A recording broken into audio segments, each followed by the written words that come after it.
시청자 여러분 안녕하십니까?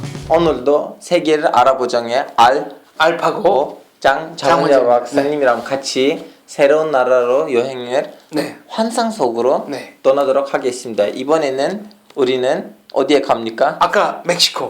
그렇죠. 우리는 지난 방송 때도 말씀하셨다시피 멕시코로 가겠습니다. 멕시코는 원래 멕시코 아니죠?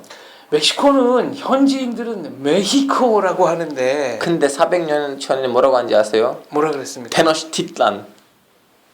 자기들끼리 그렇게 부른 건가요? 이거는 아스텍 시절에는 아스테카. 아스텍 시절에는 아스텍 사람들이 멕시코 시티를 테노시티탄이라고 했기 때문에 이제 그런 식으로 이름이 타면 편했죠. 멕시코라고. 그러니까 자기들이 부르는 이름과 우리가 아는 이름에 좀 차이가 나는 게 예컨대 헝가리 같은 경우 한국에서는 헝가리, 북한에서는 소련식으로 웽그리아라고 부르나? 그리고 이제 자기들끼리 헝가리에 가면 마자르오르삭. 그 마자르는 마자르족의 마자르족이고 터키 말해도 마자리스탄인데 터키도 헝가리가 마자리스탄이고 왜냐면 우리는 그 사람들이랑 이미 접촉해봤기 때문에 그 사람들의 언어를 이용한 건데 하여튼 멕시코는 메히코라고 합니다. 여러분. 멕시코라고 안 합니다. 그리고 언어는 스페인어. 에스파뇰. 스파니쉬.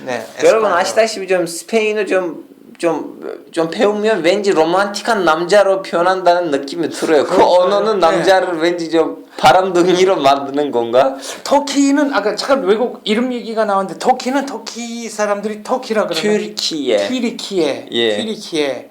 그리고 이제 근데 사실은 튀르키예도 우리가 만든 언어가 아니고 이태리 사람들이 11세기부터 지금 터키가 있는 그 땅을 투르키아라고 했기 때문에 그래서 튀르키예. 그래서 우리는 그 이태리 사람들이 우리를 부르는 그 이름을 이용한 거예요. 옛날 그 우리나라 50년대 60년대는 터키를 한자식으로 토이기 맞아요. 이거는 중국어 때문이에요. 멕시코도 그 한자 이름이 있어요. 뭐예요? 묵국. 근묵자 흑이라는 그러니까 그 먹이업회가 있으면 사람이 검어진다. 그래서 검을 묵자를 써서 묵국이라고 했습니다. 국은 그 나라 국자죠. 나라 국자. 그 목물 묵할 때 그렇죠. 그 묵국. 왜요? 그 멕시코 사람들 까매. 그러니까 묵자가 맥하고 비슷하니까. 가끔씩 의미도 맞추려고 하잖아요. 한자 의미를. 그렇죠. 하여튼 여러분 멕시코는 지금 G20 국가들 중에 하나이면서도 뭐 좀 요즘 뜨는 나라들 중에 하나인데 멕시코라고 하면 장원재 박사님 제일 먼저 뭘 떠요? 아까 이제 지난 회에서 저희가 얘기하다만 불과 스페인 병사 300명인지가 어떻게 그 거대한 문명이었던 아즈텍 문명을 다 점령할 수 있었을까? 두 가지 설이 있죠. 하나는 유럽에서 들여온 그러니까 본인들이 그냥 퍼뜨리려고 퍼뜨린 게 아닌데 어쩌다 보니 갖고 들어간 이 전염병 병균이 내성이 없던 그 주민들에게 쫙 퍼졌다는 설이 있고, 두 번째는 이 중미 그러니까 멕시코에는 말이 없었거든요. 근데 말을 타고 들어온 기병을 보니까 그게 그 아즈텍 신화에 나타난 이 천손 강림이 하늘에서 내려온 뭐 이런 그 반신반인의 군대와 매우 흡사했다는 거죠. 그래서 그냥 그 사람들 스페인 사람들 손에는 총 있고 그 사람들한테 칼만 있었고 그렇죠. 그런 식으로도 쉽게 요인의 하나라고 볼 수 있겠네요. 근데 선배님 그 아스텍 사람들이 다 없어진 거 아니고 지금 내 멕시코에서는 아스텍 사람들로부터 내려온 그 현지인들 아직도 남아 있어요. 예를 들면 그 멕시코를 민주화 시킨다는 걸로 유명하는 베니토 후아레스라는 대통령이 있는데 어떻게 보면 너무 환경 존경받은 대통령인데 그분이 지금 아마 화폐 위에도 사진도 있어요. 20페소인가 20페소에 그 사람이 현지인이었어요. 스페인 쪽 아니고 헌혈 아니고 오리지널 본토 사람이었어요. 그래서 다 없어진 거 아니에요. 그리고 참 질문할 거 있어요. 스페인에서 멕시코가 독립을 했잖아요. 독립을 했는데 독립을 시킨 사람들이 현지인들 아니고 그렇죠. 멕시코에 와 있는 스페인 사람들이에요. 후세대들. 그리고 멕시코는 지금 미국의 텍사스는 원래 멕시코 땅이었는데 이제 전쟁에서 뺏긴 것도 있고. 예. 네. 일단은 텍사스가 우리가 이 뭐지 그 나라에 잠가고 싶지 않다. 네. 우리는 멕시코 연방에 들어가고 싶지 않다고 해서 빠져나오려고 했더니 이제 그 텍사스하고 멕시코가 싸웠다가 미국이 네. 개입하고 먹힌 거예요. 아무튼 당시에 미국과 멕시코 전쟁이 일어났을 당시에 텍사스 주민의 상당수는 미국 쪽에 속하기를 바랬다는 기록이 예, 있어요. 예. 네. 그래서 아직도 뭐 텍사스에 가면 왠지 좀 스페인 냄새가 확 나고. 그다음에 저 로스앤젤레스 밑에 가면 샌디에고. 네. 거기가 이제 이른바 그 멕시코와의 그 접경, 미국 쪽 국경 도시죠. 그렇죠. 네. 선배님 그리고 근데 이거는 설명해야 되는 건 뭐냐면 남미는 멕시코뿐만 아니고 물론 미국까지 네. 그 아메리카에 있는 사람들은 네. 그 현지인들이 제국주의에서 빠져나오고 독립을 하는 거 아니고 제국주의의 군인들이 거기서 살았다가 그렇죠. 중앙정부로부터 자비를 느끼면서 반란을 그렇죠. 느끼고 그래서 비유해서 말하자면 한국인들이 해방시킨 거 아니고 일본 제국이 한국에 보내는 일본 공무원들이 해방시킨다면 그걸로 비슷한 거예요. 남미 역사가 이제 그런 식이죠. 그렇죠. 네. 현지인들이 근데 여기 예외 하나 있어요. 네. 예외 하나 있어요. 볼리비아도 아니에요. 제 네. 보기에는. 왜 볼리비아도 네. 그 볼리바르의 볼리바르. 네, 그렇죠. 네. 이름을 까먹는데 혼두라스인가? 온두라스. 네. 혼두라스인지 자메이카인지 까먹는데 거기는 진짜 그 와 있는 그 흑인들 있잖아요. 흑인들이 현지인들이랑 손을 잡아서 프랑스 사람들한테 아이티. 하이티. 네. 여러분 죄송한데 하이티, 저는 네. 지식이 너무 네. 머리가 요즘 너무 헷갈려서 그런데 근데 아이티가 얼마 전에 막 지진 나가지고 막 엉망이 되고 그리고 흙이랑 뭐 곡식 섞어서 먹는 이른바 그 진흙 쿠키 이런 거 먹으니까 아니 이제 불쌍한 면도 거기는 있긴 저 파독, 썬독 그래가지고 그 저 부자가 권력 세습해가지고 수십 년 독재하는 바람에 나라 엉망됐습니다. 그래서 여러분 다시 한번 멕시코 얘기 네. 들어갑시다. 근데 멕시코의 특징은 여기서 말해야 되는 부분이 그 군인들이 그 2세대, 3세대, 뭐 5세대, 10세대 스페인 사람들이 그 땅들을 해방시킬 때 그 땅에 이미 있었던 정통 문화랑 같이 해방시켜요. 예를 들면 스페인의 국기에서 하나의 투개 동물이 있잖아요. 그렇죠. 빨간색하고 초록색 사이에 그렇죠. 흰색에 있는 동물 두 개 뭐죠? 하나는 독수리이고요. 하나는 뱀입니다. 그리고 뱀, 독수리와 뱀. 그 독수리는 뱀을 어떤 식물 위에서 잡아먹어요. 제가 그 식물 이름은 한국어라 까먹는데 그 아리조나이나 텍사스에서 너무 많이 있는 애니켄? 그 뭐라고 해야 되나 바늘이 선인장. 여러분 그래서 너무 죄송합니다. 이렇게 한국말에 부족합니다. 근데 외국인이 이렇게 선인장 뭐 이런 거 얼른 아니 알고 있었나 까먹었어 단어를. 선인장 위에서 먹고 있잖아요. 그 사진을 보시면 자 그거는 뭐냐면 그거 아스텍 신화에 나타나는 장면이에요. 그게 그렇죠. 아스텍 사람들도 원래 멕시코 사람들 아니고 미국 북방에서 멕시코에 내려오는 사람들이고 내려오는 가정에 아스텍 사람들의 신이 아스텍 사람들한테 이런 말했어요. 니네들 무조건 남쪽으로 이민하라. 근데 선인장 위에서 독수리가 뱀을 먹는 모습을 보면 거기서 멈추고 니네들의 나라를 건설하라, 세워라. 그래서 아스텍 사람들이 미주 북쪽에서 남쪽으로 가다가 거기 있는 문명을 이기고 그 문명을 없애지고 다음에 그 장면을 보게 돼서 어디서 봤냐면 지금 멕시코의 수도인 멕시코 시티에서 그 장면을 보고 거기에 수도로 삼아서 아스텍 제국을 만든 거예요. 그래서 스페인 사람들이 멕시카를 스페인 제국에서 해방을 시킬 때 그 멕시코에 있었던 그 정통 문화랑 같이 해방시키는 거예요. 그렇군요.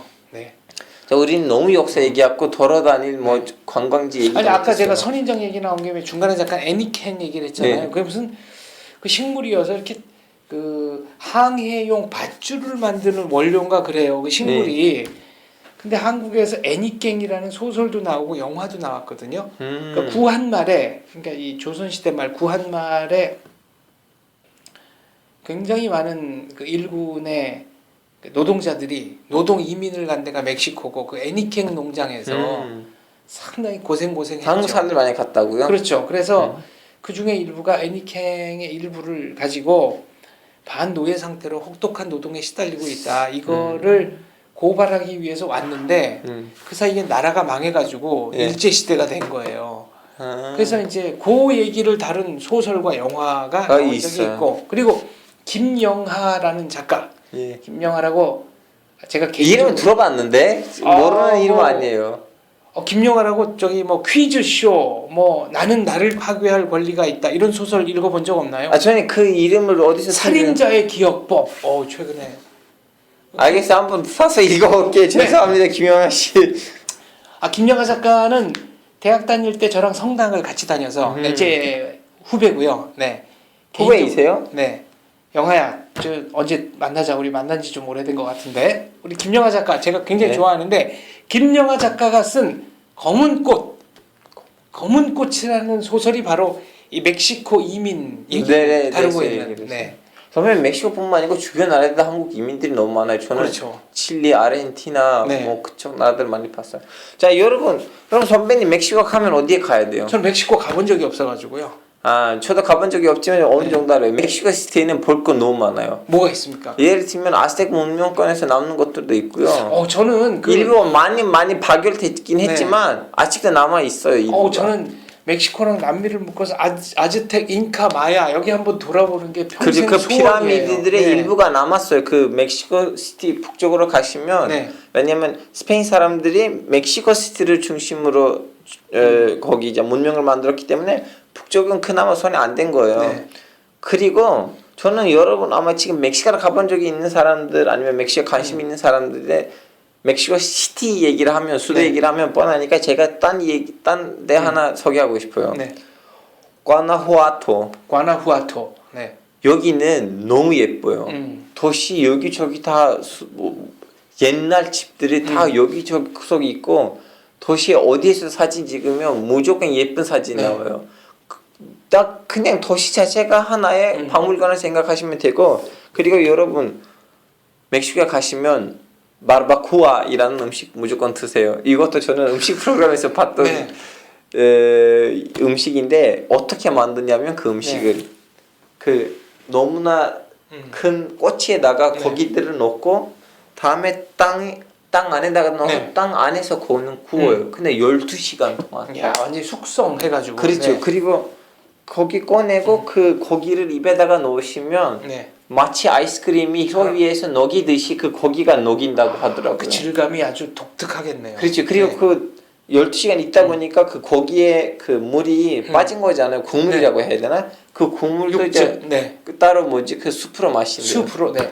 멕시코 하니까 술 좋아하시는 분들은 데킬라, 데킬라는 멕시코였어요? 모히토. 모히토. 네, 이런 거 다 멕시코. 그리고 타코벨이라고 여기저기. 그 멕시칸 그 저기 이렇게 약간 과자 같은 데다가 혹은 이게 랩 타코. 네. 요즘은 영화관에서도 많이 팔리고. 멕시칸 선배님 한국에서는 특히 서울에서는 장난 아닌 정도로 멕시코 음식 좀 많아요. 그 멕시코 음식이 이 고추를 쓰기 때문에 매운맛에서 한국 맛이랑 좀 통하는 데가 있어요. 그릴이라는 또 무슨 회사 또 생겼는데 여기저기 또 멕시코 음식들 팔고. 거기까지는 안 가봤습니다. 광고료 따야 되는데 이렇게 소개를 하고 있는데. 광고를 주시면 좀 더 적극적으로 할 텐데 저희가. 자, 선배님 멕시코에 대해서 좀 문학 아니면 좀 예술 얘기도 하고 마치도록 하겠습니다. 스포츠 얘기하면 안 돼요? 알겠어요. 스포츠 얘기합시다. 멕시코는 1970년 월드컵과 1986년 월드컵을 개최했는데 이제 86년 월드컵이 우리가 54년 스위스 월드컵 이후로 32년 만에 처음 이제 진출했던 이런 아주 뜻깊은 대회였고요. 1983년에 멕시코에서 열렸던 U20 20세 이하 세계 청소년 축구 선수권 대회 한국이 4강에 진출해서 그때 제 또래의 그 축구 팬들에게는 정말 잊을 수 없는 땅이 된 거예요. 요새 그 한국 대표팀의 별명을 붉은 악마라고 하잖아요. 그때부터 온 이름이에요? 네, 그때 멕시코랑 1대1로 비긴 상황에서 끝나기 10초 전에 한국이 골 넣어서 멕시코를 2대1로 이겨갖고 멕시코가 거의 예선 탈락하고 한국이 8강에 갔거든요. 그때 멕시코 언론이 붙여준 별명이 붉은 악마입니다. 아 그때부터는 생기노네. 그렇죠. 몇 년이라고 하셨어요? 1983년. 아 83년 때부터 내려오는 이름이다 붉은 네. 건. 그러니까 한국이 첫 경기를 스코틀랜드한테 2대0으로 지고 두 번째 경기 멕시코 2대1로 이기고 세 번째 경기는 호주를 또 2대1로 이기고 8강에 올라서 우루과이를 2대1로 이기고 준결승전에서 브라질한테 2대1로 지고 그다음에 어쩔 수 없는. 3, 4위전에서 폴란드한테 2대1로 졌어요. 그러니까 전부 다 2대0 아니면 2대1. 알겠습니다. 자 선배님 저는 작가 얘기 살짝 하고 네. 싶어요. 요즘 지금 서울 중심가에서 여기저기 사진이 있는 작가 두 명이 지금 예술의 전당에서 그렇죠. 전시회를 하고 있는 두 명이 있어요. 네. 둘 다 뭐죠? 부부예요 사실은. 그렇죠. 이름을 좀 소개해 주세요. 프리다 칼로하고 프리다 칼로, 디에고 리베라 디에고인지 아니면 디에고 리베라인지 모르겠지만 프리다 칼로전이 광화문인가요? 예술의 전당인가요? 아니 하나는 가면 하나는 예술의 그렇죠. 전당. 하여튼 어느 쪽이 광화문이고 어느 쪽이 예술의 전당인지 그분들에 대해서 어느 정도 아세요? 그냥 정열의 화가. 네. 선생님 이분들도 역시 공산주의자였어요. 그렇죠. 강렬한 색채. 근데 그 남편이 디에고 리베라인가? 네. 하여튼 디에고 리베라로 알고 있는데 그분이 뉴요크에 있는 그 높은 건물들에다가 진짜 뭐죠? 사진을 많이 그려주고 돈을 네. 대박 벌고 좀 약간 부자적으로 살았대요. 자 문제는 뭐냐면 이 프리다 칼라는 어렸을 때 큰 교통사고를 당하고 그래서 이 허리를 그렇죠. 다쳐서 평생 그래서 불구 장애가 된 그리고 자상화이라고 해요. 네. 자화상. 자화상. 네. 자화상은 그때 그 병원에 입원하는 시절 때 시작하는 거예요. 근데 프리다 칼라한테 물어보면 너 인생에서 제일 너를 힘들어하는 두 개의 사건이 뭐냐? 내가 어렸을 때 겪었던 그 교통사고, 둘째는 디에고 리베라랑 결혼하는 거. 왜 그러냐면 디에고가 너무 많이 바람을 피웠고 혹은 프리다 칼라 여동생으로 같이 불륜을 일으켰던. 근데 그럼에도 불구하고 프리다 칼라는 나는 그 남자를 신처럼 사랑한다고 하고 헤어지진 않았어요. 그래서 끝까지 붙어 있었는데 여기도 신기한 일 하나 있어요. 네. 트로츠키 아세요? 트로츠키가 말하자면은 아신다면 좀 소개해 주세요. 우리 시청자 여러분한테. 네. 그러니까 러시아 혁명 당시에 네. 칼 막스와 말하자면은 그 정권을 다투던 레닌과 정권을 다투던 그래서 결국은 레닌의 볼셰비키에게 밀려가지고 아니 레닌의 두 명 후배가 있었어요. 네. 강한. 하나는 스탈린, 네. 하나는 트로츠키. 네. 근데 레닌이 스탈린이 너무 잔인하고 좀 무서운 사람이니까 너무 뭐라고 해도 무서워하고 있어요. 왜냐하면 스탈린 정권을 잡으면 소련이 붕괴될 거다. 그럼에도 불구하고 예상이 그대로 됐어요. 레닌이 죽고 난 다음에는 그 스탈린이 정권을 잡고 트로츠키도 스탈린이 너무 두려워해서 남미로 망명 가잖아요. 멕시코로 트로츠키가. 갔어요. 네. 멕시코로 갔어요. 죽은 데는 멕시코가 아니고 그렇죠. 칠레 아니야. 멕시코에서 죽었는데 자 여기서 네. 지금 이 두 개 작가하고 이 트로츠키의 얘기가 연결돼요. 이 프리다 칼로가 남편을 자꾸 바람을 피다 보니까 1년으로 이혼한 적이 있어요. 1년간. 다시 재혼을 했는데 그때 트로츠키와 근데 이혼하기 이전에도 이 두 명 부부가 자꾸 트로츠키 집에 갔다 왔다 했어요. 왜냐면 같은 공산주의고 그리고 어떻게 보면 태선배이니까. 자 둘이 이혼하고 난 다음에는 프리다 칼로가 트로츠키의 집에 너무 많이 갔다 왔다 했어요. 그래서 디에고 리베라가 이런 모습을 보고 너무 의심을 가지고 일부 서로 다르자면 그 암살을 일으킨 스탈린의 인본들한테 정보 주소를 다 남편이가 줘서 어떻게 보면 유도했다는 소리긴 한데 아직 확정된 거 아니에요. 그냥 그런 소리 있다는 거예요. 확정된 거는 스탈린이 보낸 자객에 의해서 트로츠키가 찔려 죽었는데 스페인 출신 기자이었는데 나는 지지하고 싶다고 중앙 정부한테 허가를 받아서 그 집에 가서 거기서 이제 했는데 뭐 흉기에 맞아가지고 그때 며칠 사용했던 흉기가 예. 그 등산할 때 쓰는 이 얼음 깨는 아이스 피켓 예. 그걸로 찍었어요. 예, 그래서 며칠 또 있었다가 죽은 거예요 네. 사실은. 멕시코 하면은 제가 생각나는 거는 저 어렸을 때 이 한국의 프로 복싱이 인기였는데 네. 멕시코 선수랑 한국 선수랑 굉장히 많은 이 세계 타이틀 매치를 했죠. 대표적인 선수가 이제 홍수환 선수에게 타이틀을 뺏어간 알폰소 자모라. 알폰소 알파고. 네. 알폰소 자모라라는 당시 벤텀급은 카를로스 자라테 50승 49 KO, 알폰소 자모라 23승 21 KO라는 두 멕시칸의 그 거웅이 있었고 박찬희 선수라고 있었는데 당시 멕시코에 그 미구엘 칸토라는 선수가 있었어요. 이 칸토 선수는 15번이나 세계 타이틀을 방어했는데 그 중에 KO승은 거의 없고 다 포인트 판정승으로 이겼던 사람이거든요. 그래서 별명이 윙의 대학 교수였는데 박찬희 선수가 이 칸토 선수의 작전을 역이용했고 또 박찬희 선수가 펀치가 센 선수는 아니었는데 멕시코의 하드 펀처인 구티 에스파다스라는 선수를 2라운드 KO로 물리쳤습니다. 이게 1980년,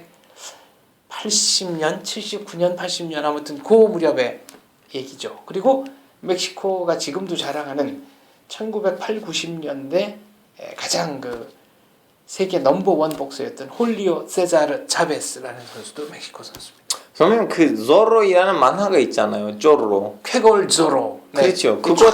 네. 그것도 이제 확실하지 않는데 그것도 멕시코예요? 멕시코 아닌데 미국 작가인데 미국 작가가 멕시코의 독립 시절에 있는 그 사건들의 영향을 받아서 그 현장에서 쓴 건데 물론 뭐 텍사스로 보이긴 하지만 사실은 어떻게 보면 다 그 만화들 보시면 멕시코 현장이에요. 멕시코의 분위기를 살리고 쓴 건데 하여튼 멕시코라면 재미있는 거 너무 많아요. 지금 인구도 거의 뭐 그렇죠. 산유국이고 1억에 가까워지고 있고 예.